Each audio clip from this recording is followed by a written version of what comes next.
Oi, gente! Aline Vicente falando com vocês e hoje a gente vai ler o penúltimo capítulo do livro Gatilhos no Casamento, é o capítulo 30, que diz: quando os seus sentimentos são machucados. Quem escreveu esse capítulo foi o Guy, é um capítulo muito curtinho, mas ele trouxe uma mensagem muito boa e necessária que complementa tudo que a gente tem falado, tudo que a gente tem meditado durante esses últimos capítulos que a Amber e o Guy escreveram. E o Guy, ele conta que quando ele estava na faculdade, quando ele morou sozinho, ele gostava muito de arrumar a casa dele, o que não é muito comum, né, nos homens. Mas ele falou que ele decorava a casa e que a casa dele, quem entrasse, jamais falaria que era a casa de um homem solteiro, porque ele tinha xícaras, ele tinha as coisas decoradas, decorava, né? Colocava quadrinho na casa, enfim, coisas que às vezes as mulheres têm mais, né? Esse desejo, esse ímpeto de fazer essas coisas do que o marido. E aí ele disse que ele era assim, e quando ele casou com a Amber, ele percebeu que a Amber gostava muito disso também, de decorar a casa. Eu não sei vocês, mas eu amo. O Vi, ele não é muito de se envolver, ele meio que, ficou bonito, nossa, ficou bonito, ele vai comigo, ele dá opinião, mas normalmente ele, se eu falar que eu gostei de uma coisa, ele fala que ele gostou também, né, nisso, né, na parte da decoração. É claro que nós temos outros desacordos, né, e a gente precisa conversar para alinhar, mas nesse caso que o Guy aqui colocou, eu achei super engraçado, porque esse aqui definitivamente não é o nosso caso, mas a gente pode levar para o que é, né, e aí ele diz assim que quando ele casou, eles foram ver a decoração do apartamento que eles iam morar, e ele falou que ele estava super aflito e ofendido, achando que a Amber não ia deixar ele participar. E a Amber também estava meio assim, porque achou que ele ia querer escolher tudo e ela não ia poder escolher nada. Aí eles falaram que eles chegaram na loja, que é a loja que chama Macy's, aqui é uma loja muito conhecida aqui, que ela tem essa parte de casa. E aí eles falaram que eles entraram nessa loja, estavam meio assim, não queriam nem conversar. Sabe quando você quer fazer uma coisa que você não quer nem conversar com seu marido, com medo do seu marido falar, não, ou tipo, eu que vou decidir, ou a gente não vai fazer, e aí meio que você vai só deixando correr, vai empurrando com a barriga. Eles estavam assim. E aí ele falou que a Amber falou, gostei daquela xícara, e apontou pra xícara, e ele falou, eu também gostei. E aí falou que eles foram passando sessão por sessão, e por incrível que pareça, eles entraram em acordo em nenhuma das escolhas que eles fizeram para compra de casa, da cozinha e do que eles precisavam, eles entraram em desacordo. Eles olharam e gostaram das mesmas coisas. E ele falou que ele se surpreendeu muito. E ele falou que isso eles aprenderam muito no início do casamento com isso, mas que eles muitas vezes agiam como tolos por falta da comunicação. Então, era muito mais fácil os dois terem conversado, olha, eu faço questão de escolher alguma coisa, faço questão de escolher outra, será que a gente pode conversar? Porque no fim, eles iam gostar das mesmas coisas. E ele traz aqui alguns versículos que estão em Eclesiastes, são 3 versículos, que estão em Eclesiastes 7, o primeiro está no versículo 9, que diz assim: não permita que a ira domine depressa o seu espírito, pois a ira se aloja no íntimo do tolo. E é bem isso que ele colocou aqui. Ele já ficou ali meio que na defensiva. Se ela começar a escolher, eu já vou falar. Então ele alojou aquilo. Então ele já estava esperando só ela falar para ele poder contra-atacar. E muitas vezes nós fazemos isso, nós nem sabemos o que está passando na cabeça do nosso marido e a gente já tá lá toda armada por dentro, só esperando o nosso marido falar. Mas se ele discordar, eu vou falar isso, se ele falar, eu vou falar isso. E a gente não dá tempo muitas vezes nem de compreender, nem de tentar entender, nem de ouvir a pessoa terminar de falar. A gente já vai se defendendo, a gente já vai.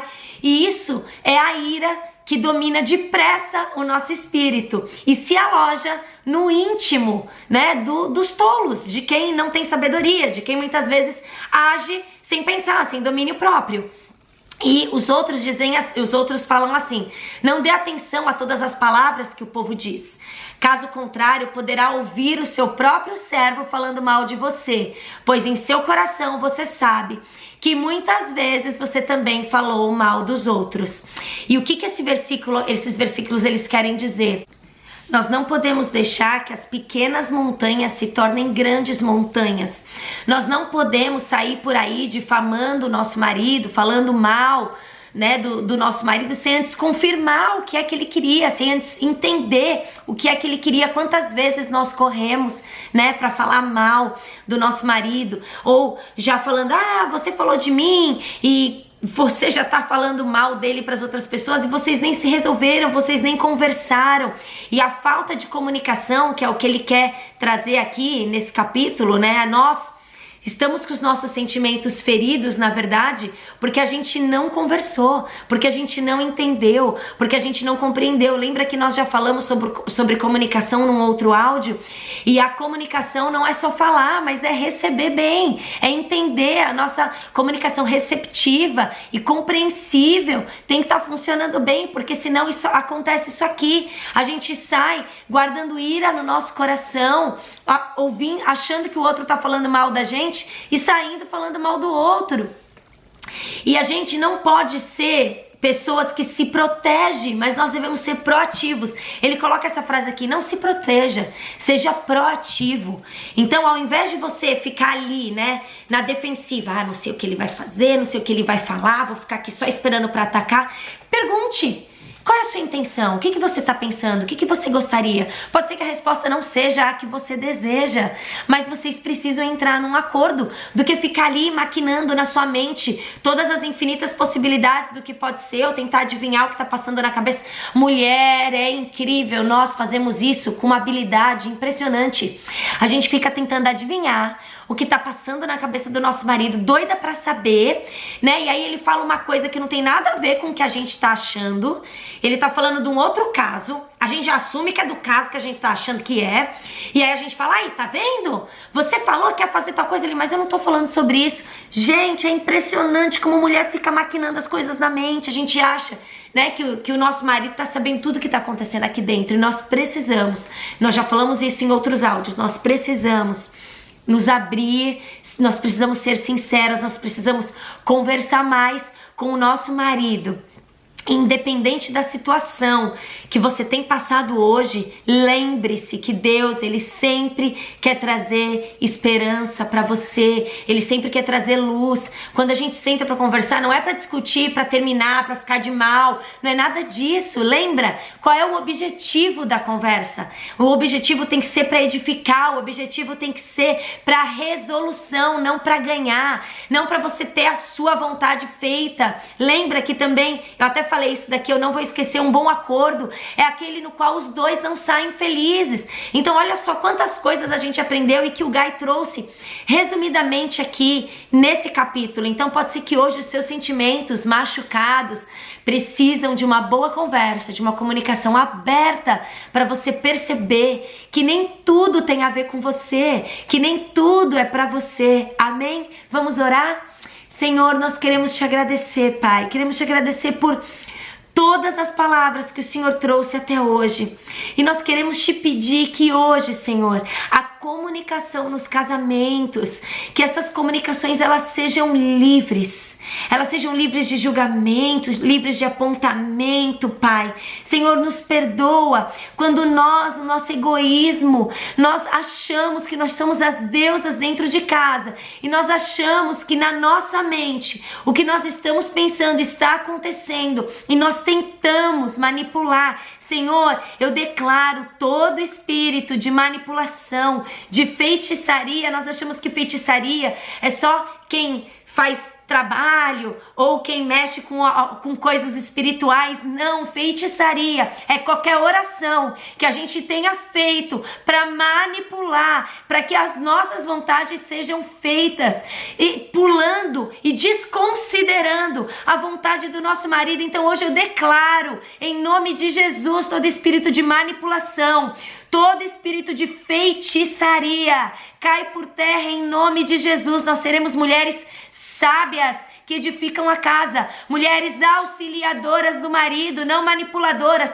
Nós vamos auxiliar e o nosso marido, ele vai nos escutar porque ele sabe que nós temos a visão, que nós somos sábias, e não porque nós queremos manipulá-los. Não, os nossos maridos olharão para nós e nos verão como vozes proféticas dentro de casa e não como vozes de feiticeiras. Em nome de Jesus, eu declaro agora que a tua casa casa é do Senhor, que toda brecha aberta seja fechada e selada. Se existe algo, alguma coisa de manipulação ainda nas tuas mãos, que o Senhor te revele e que você se submeta às decisões do seu marido, porque ele, como sacerdote do lar, precisa decidir, mesmo que ele erre. Ainda assim, o Senhor te colocará do lado dele e honrará o seu marido pela sua posição, pelo seu posicionamento. Você não está sozinha, você tem um Deus que te vê.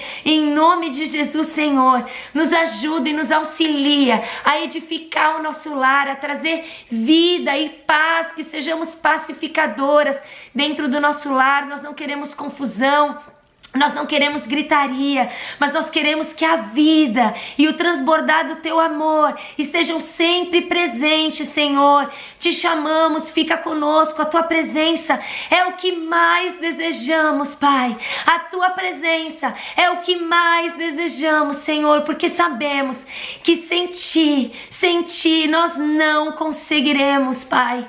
Amém, em nome de Jesus, Senhor. Se conosco. Amém, amém. Esse áudio foi um pouquinho mais curtinho, né, do que os outros. E amanhã é o último áudio e último vídeo do livro Gatilhos no Casamento. Eu espero que Deus tenha falado e que fale ainda amanhã para finalizar com vocês. E nós vamos fechar assim, com chave de ouro. Um beijo, até amanhã. Tchau.